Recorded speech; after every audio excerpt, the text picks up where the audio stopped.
बिस्मिल्लाहिर्रहमानिर्रहीम बिस्मिल्लाहिर्रहमानिर्रहीम अस्सलाम वालेकुम स्टूडेंट्स, आप सब लोग कैसे हैं। उम्मीद है आप लोग ठीक होंगे इंशाल्लाह।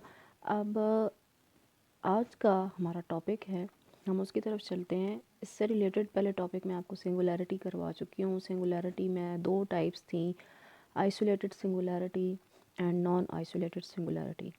आइसोलेटेड सिंगुलैरिटी को हमने किया, उसमें मैंने टाइप्स की, उसकी कौन कौन सी टाइप्स थी। एक उसकी थी रिमूवेबल सिंगुलैरिटी, सिंगुलैरिटी उसकी इसेंशियल सिंगुलैरिटी थी, और तीसरी आपके पास polled.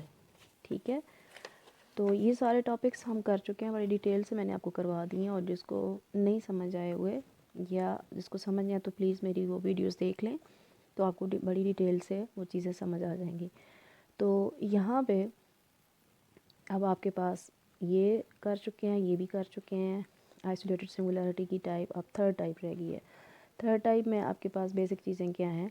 We will find the zero of denominator of two. Limit हम इसकी फाइंड करेंगे उस फंक्शन की, तो उसके फंक्शन के आंसर, लिमिट का आंसर आएगा इनफाइनाइट। ठीक है, और जो उसकी प्रिंसिपल पार्ट में जितनी जो टर्म्स होंगी वो फाइनाइट नंबर की होंगी। ठीक है, वो कितनी होंगी, फाइनाइट नंबर की टर्म्स होंगी। तो आइए इसको स्टार्ट करते हैं। इसको स्टार्ट करने से पहले मैं आपसे ज़रूर कहूँगी कि आप मैथ टीवी देख रहे हैं तो प्लीज़ इसको आप लाइक करें, अगर आपको मेरी वीडियोस पसंद आती हैं सब्सक्राइब करें और शेयर भी करें अपने फ्रेंड्स। तो चलें आज हम पोल पढ़ते हैं। पोल क्या है। If there are finite number of terms in the principal part of F of Z then Z is equal to zero is called a pole. देखें, आपके पास प्रिंसिपल पार्ट है लॉरेंट सीरीज़ का।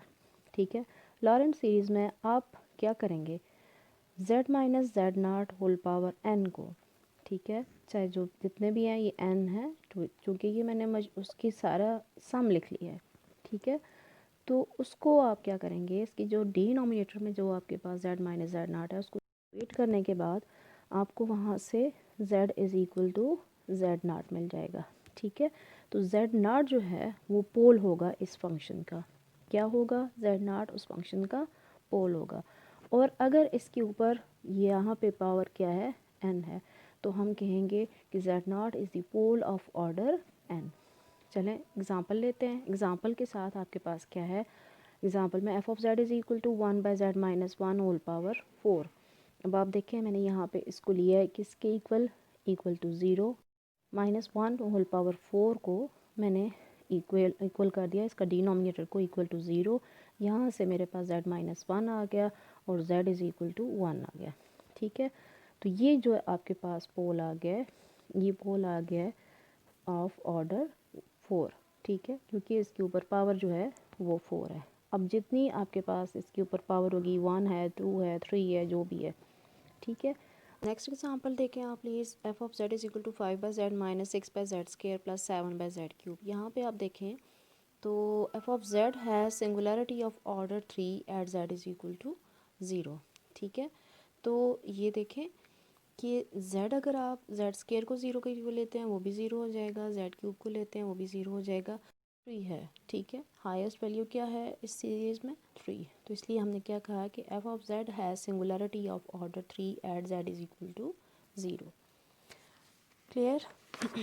अब नेक्स्ट आपके पास मैंने एक और एग्ज़ाम्पल ली है। ये देखें एग्ज़ाम्पल आपके पास क्या है, sine of z divided by z square is equal to f of z. इसको आपने इक्वेशन नंबर 1 कह दिया।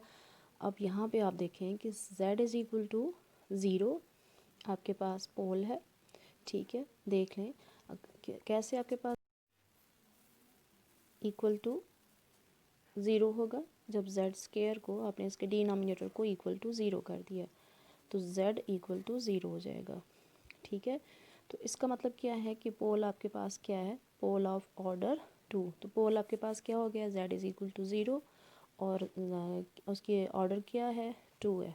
ठीक है, अब आपने इसको let f of Z is equal to 1 by z square into sine z ले लिया। साइन जेड को आपने ओपन कर लिया। साइन जेड को ओपन करने के बाद आपके पास क्या हो गया, ये ओपन किया साइन जेड को और फिर जेड स्केयर को 1 बाई जेड स्केयर को अंदर सारी वैल्यूज़ के साथ मल्टीप्लाई कर दिया। ठीक है। मल्टीप्लाई करने के बाद आपके पास जो वैल्यू रह जाती है, इधर जेड से कैंसिल हो जाएगा, तो आपके पास 1/z⁻1 रह जाएगा, z/3 फैक्टोरियल रह जाएगा। इधर z5 था तो z⁻3 रह जाएगा divided by 5 factorial. z is equal to 0 is a pole of order 1। ठीक है, यहाँ पे z आपके पास क्या है, पोल ऑफ ऑर्डर 1 है। और फिर आपके पास आप इसको या फिर क्या, तो यहाँ से आपके पास क्या आ गया, z is equal to 0 is a pole of order 1, z is equal to 0 of pole of order n आपके पास आ गया।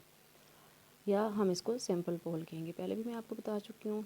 या दूसरा मेथड आपको मैंने क्या बताया था कि लिमिट अप्लाई करनी है। लिमिट अप्लाई करके देखें ज़रा, लेफ़्ट हैंड लिमिट अप्लाई करेंगे, मैं लिमिट अप्लाई करेंगे दोनों साइड पे, sine z over z square पे भी। तो इसमें से आप एक z को बाहर ले लें, 1/z बन जाएगा। इसको आप बाहर ले लें, इधर ले लें, और लिमिट इस पर भी अप्लाई होगी, इस पर भी अप्लाई होगी। जब आपके पास इस पर अप्लाई होगी तो z अप्रोचेज टू 0 1/0 हो जाएगा। इस पर अप्लाई होगी तो साइन z/z के ऊपर जब लिमिट अप्लाई होगी, z अप्रोचेज टू 0 तो ये 1 की इक्वल होता है। अब 1 इससे मल्टीप्लाई होकर वापस आपको यही देगा, और आपके पास आंसर देखें ज़रा क्या आ रहा है, इन्फिनिटी आंसर आ रहा है। तो ये आपके पास एक और एग्जांपल मैंने आपके लिए की है। एग्जांपल आपके पास क्या है, F of Z is equal to Z square divided by Z plus iota और Z square minus 1 into Z plus 2 whole power 4। अब यहाँ से देखें, मैंने इसको यूँ करके ओपन करके लिख लिया, जेड स्क्वायर माइनस 1 को ओपन करके लिखा है, ये जेड माइनस 1 जेड प्लस 1 आ गया। अब आपको मैंने बताया है कि सिंपल आपने इन सारों को इक्वल टू 0 करना है। ये देखिए मैंने इक्वल टू 0 कर लिए। ठीक है, यहाँ से z is equal to minus iota, z is equal to 1 equal to -1 and z is equal to -2। ठीक है, अब इसकी पावर यहाँ पे 1 है, इसकी 1 है, इसकी 1 है, यहाँ पे इसकी पावर 4 आ गई है। तो ये आपके पास सिंपल पोल हो गया, ये सिंपल हो गया। ठीक है, ये भी आपके पास क्या हो गया, सिंपल पोल हो गया। लेकिन ये जो आपके पास आ गया ना, ये आपके पास सिंपल नहीं है, ये ऑफ ऑर्डर 4, जो जिसकी जो पावर होती है ना होल पावर, वो उसका ऑर्डर बन जाता है। बाकी जो आपके पास ये पोल हैं, नहीं करना, जस्ट अपने पोल्स को यूँ सिंप्लीफाई करने के बाद उनको इक्वल टू 0 कर देना है। ठीक है, आपके पास वो पोल आ जाएंगे। ठीक है, और अगर उसकी पावर 1 है तो आपके पास वो सिंपल पोल होंगे, और अगर पावर नहीं है 1 तो आप उसका ऑर्डर वो दे देंगे। जैसे यहाँ पे इसकी ऑर्डर 4 हमने दिया है क्योंकि उसकी पावर 1 थी। तो आई होप कि आपको बहुत अच्छे तरीके से ये समझ आ गए होंगे। इंशाल्लाह नेक्स्ट हम अपनी नई वीडियो के साथ मिलेंगे।